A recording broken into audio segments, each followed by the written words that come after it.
Good morning, team.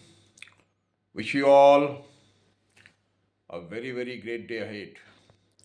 तो sales and marketing के ऊपर में ये मैं अपना अगला वीडियो अपलोड करने जा रहा हूँ कि देखिए, जैसे मैंने अगले वीडियो में डिस्कस किया था या सजेशन दिया था कि सैंपल लेके जाना, मार्केट विजिट करना बहुत ज़रूरी है। क्योंकि जब आप सैंपल लेके जाएंगे तब लोगों को आपके प्रोडक्ट के बारे में पता चलेगा। वो देखेंगे तो समझेंगे, और जैसा कि मैं कहता हूँ कि जो दिखता है वो बिकता है। और जब उस प्रोडक्ट को दुकानदार अपने हाथ में लेंगे तो उनको एक टच फील होगा। वो प्रोडक्ट का जो पैकेजिंग होगा, रैपर होगा, वो उनको अट्रैक्ट करेगा। उसे पकड़ेंगे प्रोडक्ट को, उनको एक टच फील होगा, वो देखेंगे MRP, manufacturing date, expiry date, ingredient, सारे के बारे में उनको पता चलेगा। और आजकल कस्टमर क्या हैं, बड़े कॉन्शियस हैं, वो हर चीज़ का एक्सपायरी डेट देखते हैं। तो एक चीज़ तो ये ध्यान रखना है कि आपका जो स्टॉक है वो पूरा करेंट डेट का हो। क्योंकि पुराने डेट का कोई भी प्रोडक्ट कोई भी कस्टमर लेना नहीं चाहता है। और मैंने ये देखा है मार्केट विजिट करते समय कि लोग बाग सैंपल लेके तो जाते हैं, अपने बैग में ही रखते हैं, वो दुकानदार को दिखाना भूल जाते हैं। तो जब आप सैंपल कैरी कर रहे हैं, बैग में ढो रहे हैं, मेहनत कर रहे हैं, वज़न उठा रहे हैं, और दुकानदार को नहीं दिखा रहे हैं, तो उससे फ़ायदा क्या हुआ? क्योंकि आप तो इसीलिए कैरी कर रहे हैं ना कि वो सैंपल दुकानदार को दिखाएंगे, और आप भूल जाते हैं दिखाना, और वो आप बैग में कैरी करके जाते हैं और कैरी करके ले आते हैं। तो इससे क्या फ़ायदा हुआ? तो सैंपल जब आप लेके जाते हैं तो सैंपल दिखाना बहुत ज़रूरी है। और एक चीज़ ध्यान रखना है कि जब आप किसी दुकानदार से बात कर रहे हैं तो आपके जो कोर प्रोडक्ट हैं या एमएसपी, मास सेलिंग प्रोडक्ट जो है, नॉर्मल प्रोडक्ट है, रूटीन प्रोडक्ट है, उसका पहले आप ऑर्डर ले लीजिए। और जब आपका कॉल कंप्लीट हो जाए फिर आप सैंपल निकालिए। नहीं तो क्या होगा, पहले ही अगर आप सैंपल दिखा लेंगे ना, तो हो सकता है सैंपल वाला प्रोडक्ट का आपको ऑर्डर मिले या ना मिले, जो रेगुलर प्रोडक्ट का आपको ऑर्डर मिलना था वो भी नहीं मिलेगा। तो पहले आप आपके जो रेगुलर प्रोडक्ट हैं, जो मार्केट में अभी चल रहे हैं, उसमें भी जो इम्पोर्टेंट की प्रोडक्ट या कोर प्रोडक्ट या एमएसपी, मास सेलिंग प्रोडक्ट है, उसके पहले आप ऑर्डर ले लीजिए। उसके बाद आप सैंपल दिखाइए, और सैंपल दिखा के उस नए प्रोडक्ट का या उस प्रोडक्ट का ऑर्डर लेने लीजिए। और सबसे इम्पोर्टेंट बात क्या है, मैं आजकल देख रहा हूँ कि सेल्समैन को प्रोडक्ट का एमआरपी, दुकानदार का क्या लैंडिंग है, वो याद याद नहीं होता है। क्योंकि आजकल क्या है, फील्ड असिस्ट ऐप या अलग अलग ऐप आ गए हैं, तो उनको रेट याद करने की ज़रूरत नहीं पड़ती है, क्योंकि वो ऐप में ही सारा रेट आ जाता है।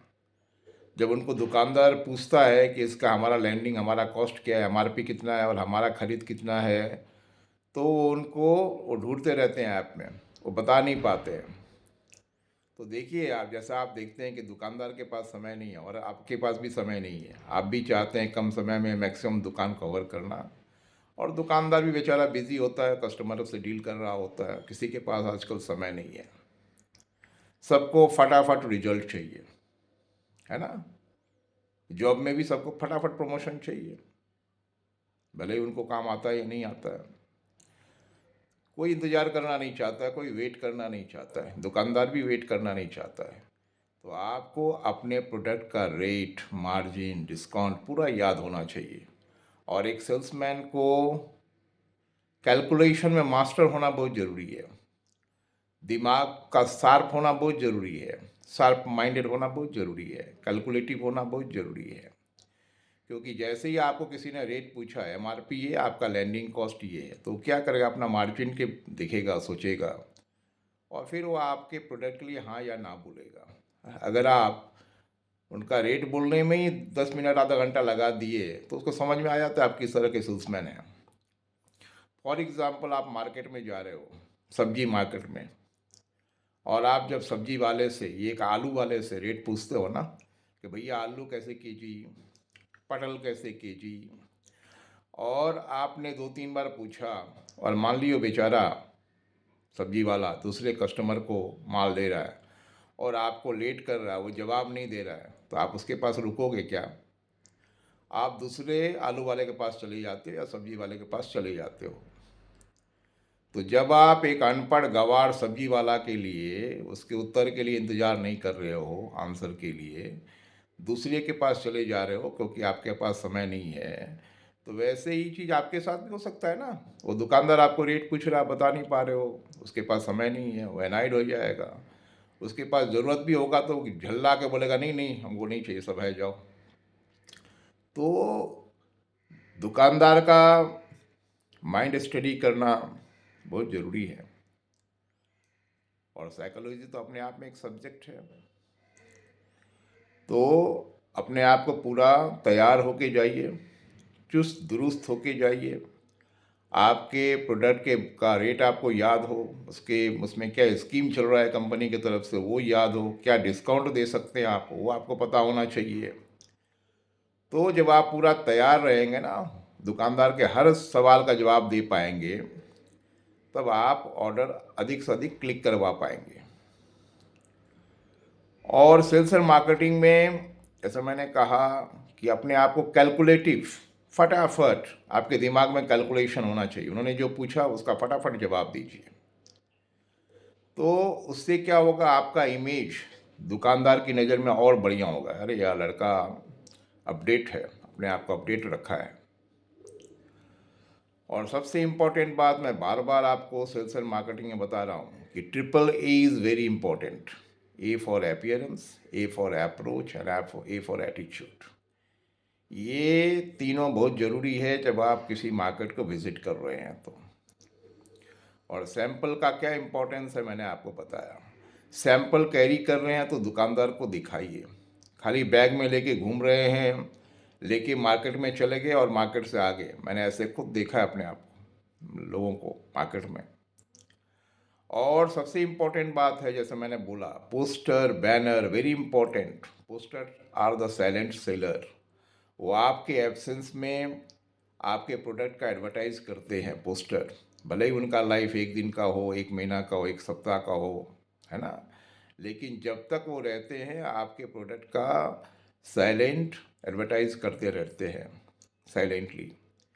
वो आपके प्रोडक्ट का मैसेज कस्टमर को देते रहते हैं, जब भी कस्टमर देखेंगे ना आपके प्रोडक्ट का उनको याद आ जाएगा।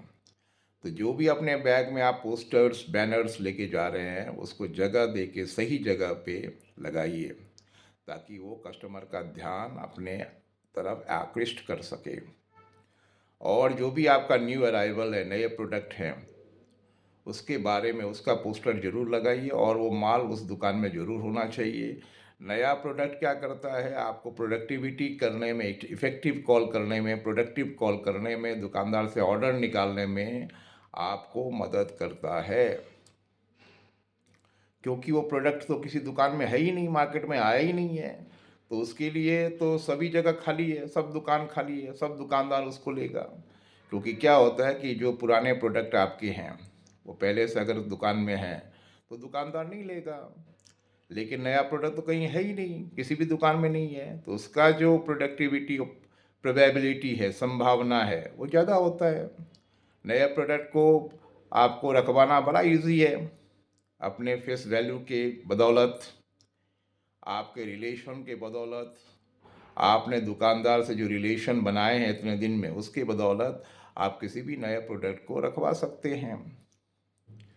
उसके प्रोडक्ट के बारे में पूरा नॉलेज आपको हो कि ये कस्टमर का कौन सा ज़रूरत को फुलफ़िल करेगा, पर्पज़ को फुलफ़िल करेगा, कौन सा नीड ये फुलफ़िल करेगा, वो आपको पता होना चाहिए। उसका इंग्रेडिएंट के बारे में आपको पता होना चाहिए, उसके मार्जिन के बारे में पता होना चाहिए। ये सारे चीज़ जब आप दुकानदार को बताएंगे तो उनको उस नए प्रोडक्ट के प्रति इंटरेस्ट होगा और वो आपके नए प्रोडक्ट को रखेंगे। तो सबसे इम्पोर्टेंट बात नया प्रोडक्ट ले क्या है कि आपको आपका सेल बढ़ाने में ये मदद करेगा, कॉल को, प्रोडक्टिव कॉल को कन्वर्ट करने में ये मदद करेगा। आपको अपना आउटलेट बढ़ाने में मदद करेगा। और एक आपको ध्यान रखना है कि हर दिन आपको दुकान बढ़ाना है, आपका कवरेज बढ़ाना है। हम लोग क्या करते हैं, इतने बिजी रहते हैं कि जो दुकान एग्जिस्टिंग दुकान है उसी में काम करते करते थक जाते हैं। कोल्हू की बैल की तरह इधर उधर नहीं देखते हैं। और भी तो नए दुकान खुल रहे हैं। अपने एरिया में नए नए दुकान ढूंढिए और नए नए दुकान को पकड़िए, तभी तो आपका कवरेज बढ़ेगा। कवरेज बढ़ेगा तो आपका सेल बढ़ेगा। मान लीजिए पर दिन अगर आप 2 आउटलेट करते हैं तो 25 दिन में हो गया 50 आउटलेट। 25 दिन में हो गया 50 आउटलेट और साल में हो गया 600 आउटलेट। और अगर आप उस आउटलेट में 500 रुपया का भी माल बेचते हैं एक आउटलेट में, तो हो गया आपका 3 लाख। तो ये आपका एक्स्ट्रा सेल आया। तो ऐसे करके आप एक्स्ट्रा सेल अपने आप को बढ़ा सकते हैं, ग्रोथ दे सकते हैं, कंपनी को अपना ग्रोथ कर सकते हैं। ग्रोथ माने क्या, एक्स्ट्रा सेल। जैसे आपको तनख्वाह चाहिए, हर साल के अंत में इंक्रीमेंट चाहिए, कंपनी को भी बिजनेस का इंक्रीमेंट चाहिए। तो बिजनेस इंक्रीज कैसे करेगा, ये तरीके हैं। नए प्रोडक्ट से, जो प्रोडक्ट आप बेच रहे हैं उसको और अधिक बेच के।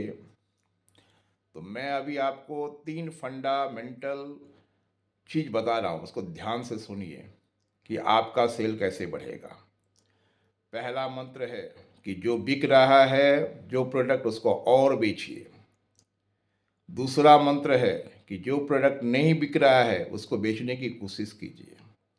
और तीसरा मंत्र है कि जहां आप नहीं पहुंचे हैं वहां पहुंचिए, अपना कवरेज बढ़ाइए। तो ये 3 मंत्र को आपको ध्यान रखना है। पहला मैंने बोला कि जो प्रोडक्ट बिक रहा है मार्केट में, जो प्रोडक्ट आपका चल गया है, जैसे एवरेस्ट का तीखा लाल, एवरेस्ट का कश्मीरी लाल, एवरेस्ट का बिरयानी, ये हमारे दौड़ने वाले प्रोडक्ट है, उसको और बेचिए। जो प्रोडक्ट नहीं बिक रहा है मान लीजिए, उसको बेचने की कोशिश कीजिए।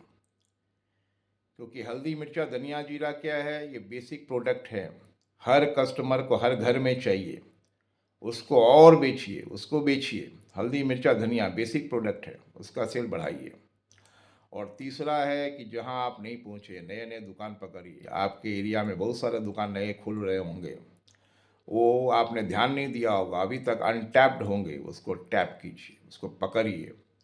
उससे आपका कवरेज बढ़ेगा। हो सकता है एक एरिया पूरा खाली हो, आप कभी गए नहीं हो, समय ही नहीं मिला होगा, आपको पता ही नहीं हो, तो उस एरिया को पकड़िए, उस एरिया में जाइए, इससे आपका कवरेज बढ़ेगा। तो ये 3 मंत्र को ध्यान रखिए। जो बिक रहा है उसको और बेचिए, जो नहीं बिक रहा है उसको बेचने की कोशिश कीजिए, और जहाँ नहीं पहुँचे हैं वहाँ पहुँचिए। तो अभी तक के लिए इतना। मेरे चैनल को सब्सक्राइब कीजिए, लाइक कीजिए, कमेंट कीजिए कि आपको उससे हेल्प मिल रहा है कि नहीं मिल रहा है। और मेरे चैनल को सब्सक्राइब कीजिए। मेरा नाम है श्रीकांत पाठक। स्पेलिंग बहुत इम्पोर्टेंट है, क्योंकि श्रीकांत पाठक के नाम से तो ढेरों लोग हैं यूट्यूब में। तो नाम याद कीजिए, स्पेलिंग याद कीजिए, SRIKANT, श्रीकांत, PATHK पाठक। जैसे ही श्रीकांत पाठक टाइप करके आप सर्च का बटन दबाएंगे, ये टाई वाला आदमी, टोपी वाला आदमी आ जाएगा, उसको सब्सक्राइब कर लीजिए। अपने दोस्त यार बंधु बांधव सभी को ये वीडियो भेजिए, और उनको भी सजेस्ट कीजिए कि वो हमारे चैनल को सब्सक्राइब करें, लाइक करें। ताकि सब्सक्राइब करने से क्या होगा कि जो भी हम अपलोड वीडियो करेंगे ना, उनको डायरेक्ट पहुंच जाएगा। थैंक यू, धन्यवाद।